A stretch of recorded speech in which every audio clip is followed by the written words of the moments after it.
Alors, Super Mario Bros. The Lost Levels, que nous avons eu en Europe en 1993 dans la compilation Super Mario All Stars sur Super Nintendo, est un jeu qui est très difficile, parce que c'est comme le tout premier Mario Bros. Sur NES, mais en beaucoup plus dur. Le level design est beaucoup plus tortueux, beaucoup plus même sadique, on pourrait dire. Les ennemis sont plus puissants, il y a des pièges qui sont là beaucoup plus fréquemment, et on peut même être parfois dans nos sauts déviés par du vent, par des rafales de vent. Donc il faut avoir un gameplay millimétré, et il faut surtout avoir des nerfs très solides. On ne présente plus Dark Souls, qui est un jeu hérité de Demon's Souls, qui est lui-même hérité de la série des Kingsfield, développé par From Software.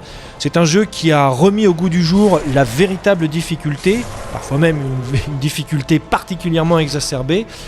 C'est extrêmement difficile, on passe son temps à mourir, et c'est la parfaite illustration du die and retry, c'est-à-dire qu'on meurt, on réessaye, et on pourrait résumer le jeu à ça. Dans Dark Souls, le moindre ennemi est à considérer comme un boss. On peut mourir en un coup. Voilà, c'est aussi simple que ça. Le jeu est tellement difficile que l'on ne se sent pratiquement jamais en sécurité, et on se demande bien ce qui va pouvoir nous tomber sur le coin de la tête au détour du prochain couloir ou de la prochaine porte que l'on va ouvrir.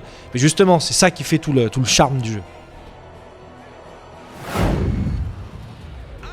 Le cas F-Zero GX est très particulier parce que c'est un excellent jeu, mais qui est aussi excellemment difficile, pour une bonne et simple raison, c'est que la jauge d'énergie et la jauge de turbo sont les mêmes. C'est-à-dire que au plus on prend des coups, au plus on va perdre de l'énergie, mais si on donne un petit coup de turbo, eh bien on va perdre de l'énergie aussi.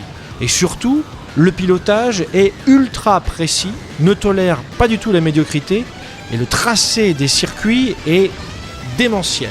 Donc quand on met tout ça ensemble, ça donne un jeu qui est très exigeant et donc atrocement difficile.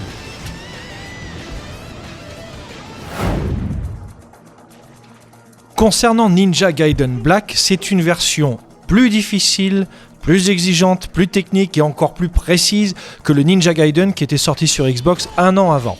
Alors là, on atteint le sublime en matière de difficulté, c'est-à-dire que quand on est à l'écran en train de se battre contre des ennemis, on peut également se faire attaquer très violemment par des ennemis qui ne sont pas à l'écran. Ce qui fait qu'on doit toujours présumer de où l'attaque pourrait venir. On n'est jamais en sécurité dans ce jeu. Et comme en plus, il faut parfois frapper nos ennemis à la frame près, et qu'on n'a que, une dizaine de frames pour attaquer, ça en fait un jeu très difficile. On imagine aisément que beaucoup de manettes ont dû voler et aller s'exploser contre des murs.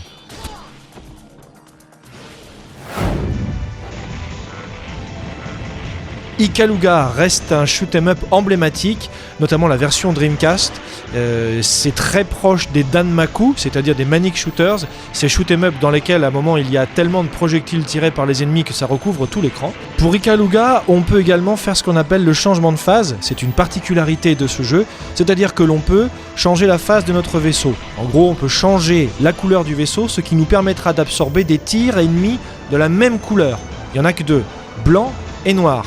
Ça paraît simple comme ça, mais au bout d'un moment, on est tellement submergé par les tirs ennemis et on sait tellement plus comment réagir face au level design que on panique et on meurt. C'est un jeu qui est très très très exigeant. Il faut apprendre chaque niveau par cœur pour avoir une chance de réussir. Mais là aussi, c'est ça qui fait toute la puissance du jeu et c'est ça qui fait qu'on y revient encore et toujours, même si c'est horriblement difficile.